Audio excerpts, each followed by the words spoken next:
Hey y'all, we need to do another egg check for the day here at our small poultry farm, and got a couple other shout outs we want to do. It's a winter day, Southeast Ohio, January 3rd, 2024.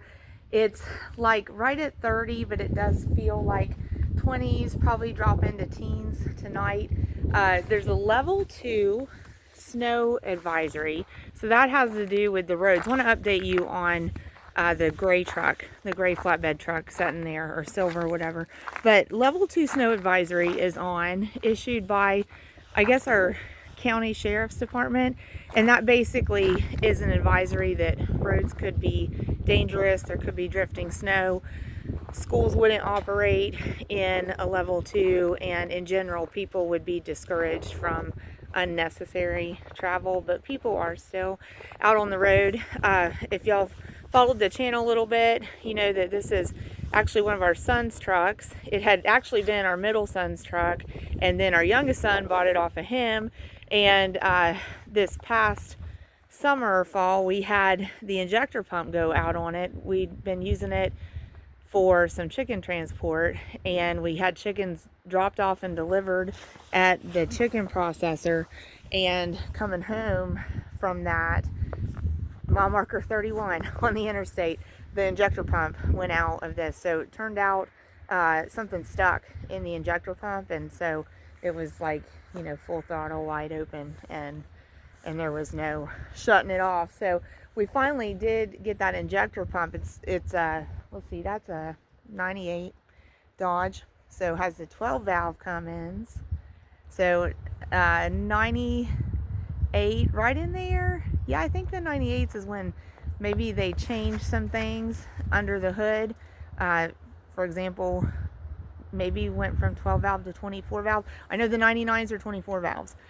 I think the 98s were mostly 24 valves, but some of them had 12 valves. This was one of them. Also, maybe the injector pump. So the injector pump off of this one is a P pump. So 12 valve P pump, those things mean something to people that like diesel trucks. But anyway, so this one has the P pump on it. So we finally we had it off of there, was trying to get it shipped to a place we wanted to take it to. We finally ended up just driving it there to a place over in Pennsylvania, but we got the estimate back on it. We were thinking it was going to be like maybe $1,300-$1,400 to fix the injector pump. So it turns out the estimate is more like $1,900 to $2,000. You can get, I think you can get a new one for like $2,900 maybe a little more. Maybe I'm off on that, but you could get a new one. You know, it'd be more than fixing what we have, but you could also get a remanufactured one. I think we could get a remanufactured one for $1,300 or $1,400. So the gist of it, the outcome on the estimate is, yes, it'd be more to buy a brand new one, but it would be less to buy a remanufactured one than to actually have the one fixed that came off of this truck. So anyway, so we're probably gonna just have it shipped back to us, pay the shipping to have it shipped back to us, and maybe get a remanufactured one, rebuild one to put in this truck, because we want to get this back on the road. So that's going to scrap.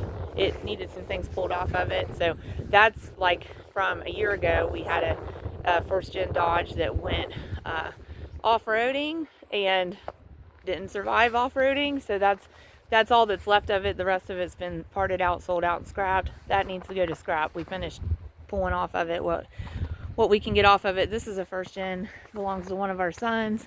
You can see the sky is real pretty, real blue. We've got snow everywhere. So now we're at a point, we've used the driveway some today. We had a truck parked here overnight, so that's why there's no snow there.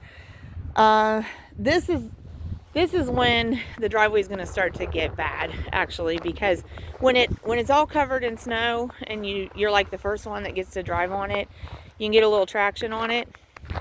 But now, see, this is getting frozen solid, and there's not going to be snow cover, so temperatures are dropping. So this is going to start to get icy now after this point. But that's just kind of, you know, it's kind of what you deal with in winter. There's gravel under it. There's concrete pad down at the back of the house.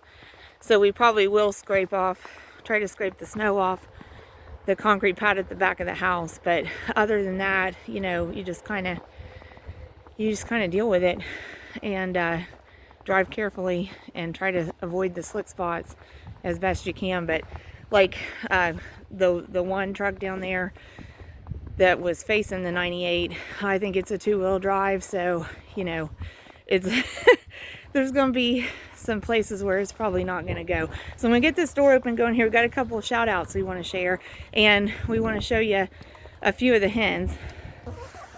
So they love the snow that you track in. Not that I particularly want them pecking up my feet, but here, if we can get some of it off there, they'll peck at that. So, but it's good, you know, as cold as it is outside, every time we're in here, we take a look. Is the water free flowing? Yep, it is. So, hey, so here's one of the hens we want to show you. So, this one is either Morticia or Elvira. And she has a companion hen that looks just like her. So Morticia and Elvira, they're a pair. Oh yes, chatty. Okay, so we only have 4 hens that are named. We're seeing if we have an egg in there. We don't. So. Okay, so far, I think so far we've gathered 18 eggs from the hens. We'd really like to get 12 more today, so we'll see. This one's in molt. Y'all want to see that close up? So she's basically dropped all the feathers on her back, okay? So she'll grow them back in. And that's something that adult birds, roosters included, roosters also molt, but that's something that adult birds do.